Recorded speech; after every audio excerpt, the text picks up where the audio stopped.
তাড়াতাড়ি তৈরি হয়ে নিন, আপনাকে তো সঙ্গে থাকতে হবে। আমিও যাই, কয়েকটা কাজ আছে সেরে চলে আসি। যাই তৈরি হই। না না না না না না না না না না না না। দাদা, ও দাদা, দাদা গো, দাদা।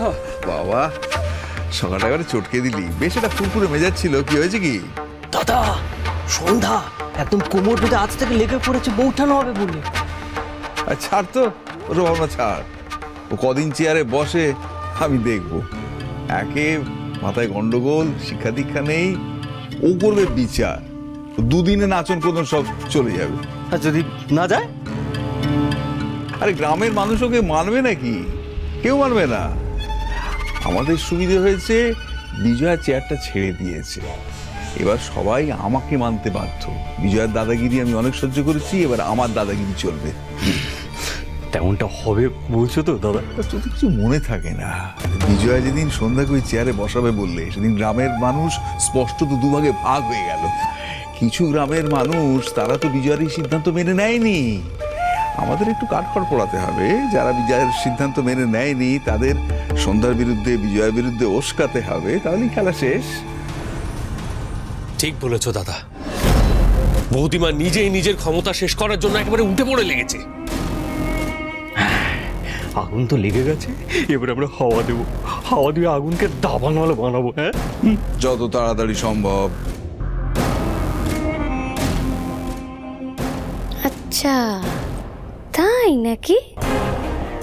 দাঁড়া, তোদের দেখাচ্ছি মজা। সন্ধ্যা কি জিনিস এখনো চিনিস না তো? তোদের দাবানলে পরিণত করার আগে এই সন্ধ্যা তোদের দাবার চালে মার দেবে। যা বলেছি সব রেডি আছে তুমি জমা? হ্যাঁ রে বাবা, তো তুই এইটুকু দায়িত্ব দিচ্ছিস, এইটুকু তোর জন্য করবো না? নাকি তোর মেজমার উপর তোর ভরসা নেই? আরে না না। মাঠান, মাঠান, কি ব্যাপার সকাল সকাল কিসের এত হাঁক ডাক? মাঠানকে খুঁজছি, কারণ আমাকে সালিশি সভায় বসতে হবে, সময় হয়ে গেছে।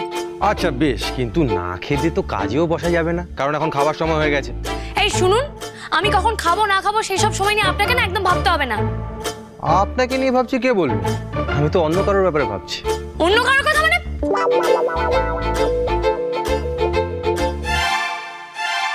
মেজমা, আপনি আমাকে খেতে দিন তো, দিন যা আছে আমাকে খেতে দিন, আমি খেয়ে নি বরং। এই তো গরম গরম ভাত হয়ে গেছে, তো ভাতটা খেয়ে নাও। হ্যাঁ তাই দিন। আমাকেও দুটো ভাত দিয়ে দাও মেজমা, আমাকেও তো মিলে বেরোতে হবে।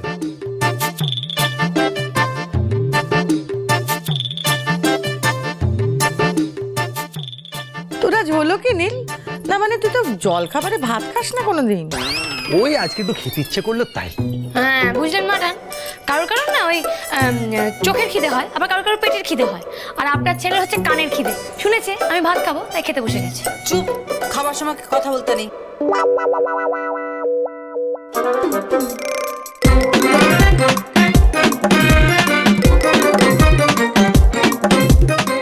আরে আরে আরে, ধীরে খাও বৌমা, ধীরে খাও, বিষম লাগবে যে। মুখে যাবে না।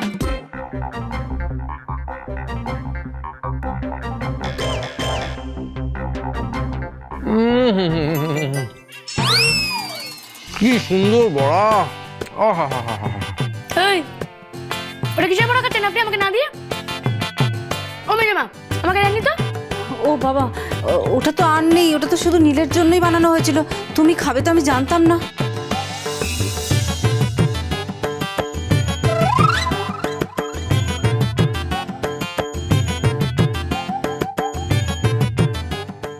এই কি আপনি এভাবে সব কটা বড়া কাউকে না দিয়ে খেয়ে যাচ্ছেন যে বড়?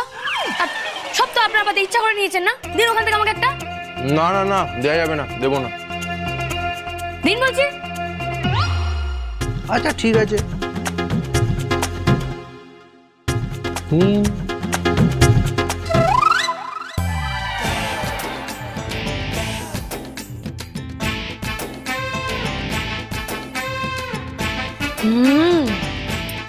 কি দারুণ খেতে বড়া।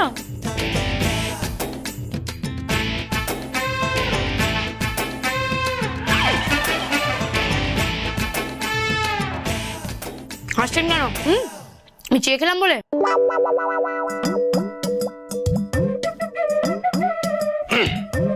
আপনি আপনি বাজিতে হেরে গেলেন বলে। কোন বাজি? এই যে আপনি আমার হাত থেকে নিজের হাতে নিয়ে খেলেন, ওটা কুমড়ো ফুলের বড়া। তো কুমড়ো ফুলের বড়া তো কি হয়েছে?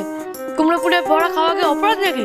না না, অপরাধ হতো না, কিন্তু জানো তো মা, আজ সকালবেলা কেউ একজন আমার সঙ্গে বাজি ধরেছিল, বলেছিল যে আমার হাত থেকে কখনো ফুল নেবেন না, কিন্তু কুমড়ো ফুল তো নিল। তোমরা সকলে সাক্ষী। হুম,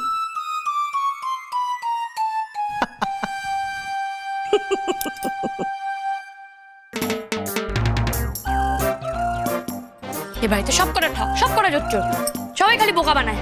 আমি খাবো না কোনো বড়া। কেন বৌমার পেছনে লাগছিস? রাগ করো না বৌমা, খেয়ে নাও। খাবো না। এক কামড় তো দিয়েই ফেলেছো, মুখের খাবার ফেলতে হয় না মা, খেয়ে নাও।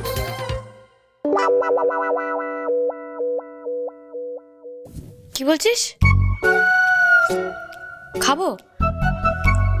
আচ্ছা ঠিক আছে, তোর জন্যই খাচ্ছি, কিন্তু নাহলে আমার বয়ে গেছে ওই ভন্ডর হাত থেকে নিয়ে কুমড়ো ফুলের বড়া খেতে। খাচ্ছি।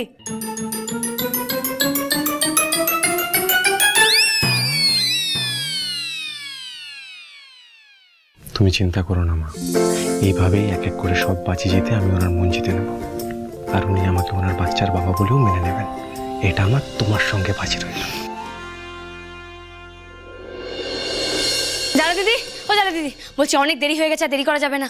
যাও তাড়াতাড়ি ওই চেয়ারটাকে বাইরে বের করে দিয়েছো, যদি কেউ চলে আসে তাড়াতাড়ি যাও, তাড়াতাড়ি যাও। বাবারে বাবা, সকাল থেকে কি তারা প্রথম দিন দায়িত্ব পেয়ে তো হুড়ুম দুরুম শুরু করে দিয়েছো গো। এর আগে কত সালিশি সভা বসেছে, কোনোদিন বাপু এরকম দেখিনি। দেখলি মেজমা, বলছি ওই যারা আসছেন তাদের জন্য জল বাতাসের ব্যবস্থা হয়ে গেছে তো?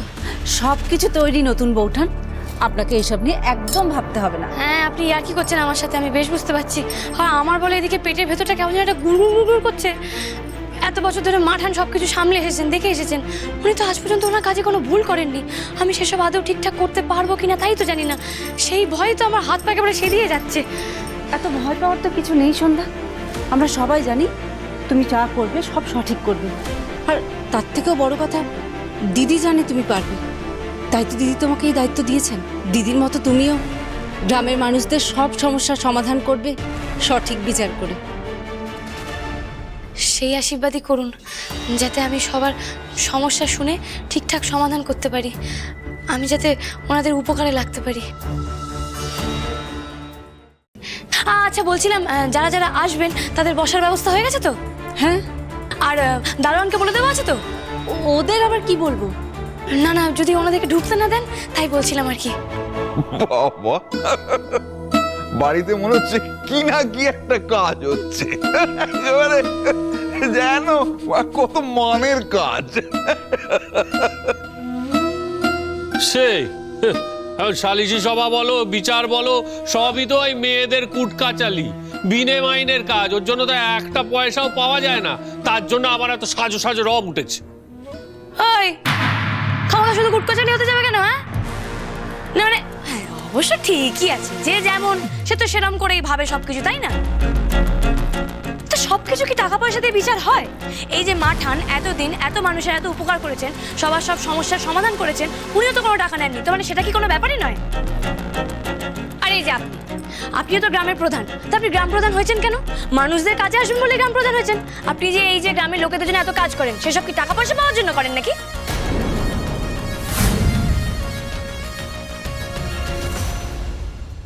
এই রে, আমি তো সত্যিই টাকার জন্যই করি। পঞ্চায়েত ফান্ড থেকে আমার ফান্ডে টাকা সরাই। সন্ধ্যা সব বুঝে গেল নাকি? তাই কি এই কথা বললো? আর এই যে আপনাদেরকে বলছি, আমাকে তো দু চোখে সহ্য করতে পারেন না, কিন্তু যে বৌদিকে মায়ের মতো বলেন, সে বৌদির নামে তো পিছনে বলতে ছাড়েন না, তাই না? দেখে দেখে দেখে কি হচ্ছেটা কি? হ্যাঁ, চলে এসছেন না? আসবেন তো বটে, আপনারই তো বাবা এই বাড়িতে সব কটা ভণ্ড আর অসৎ। শেষকালে নিজের ছেলের বউয়ের কাছে আমাকে অসৎ শুনতে হলো। তা এত যদি সৎ হয়ে থাকেন আপনি, তাহলে যান না, মানে করুন না, নিজের মাথা ফেটিটা খুলুন, খুলে সবাইকে দেখিয়ে দিন যে আপনি কত বড় সৎ।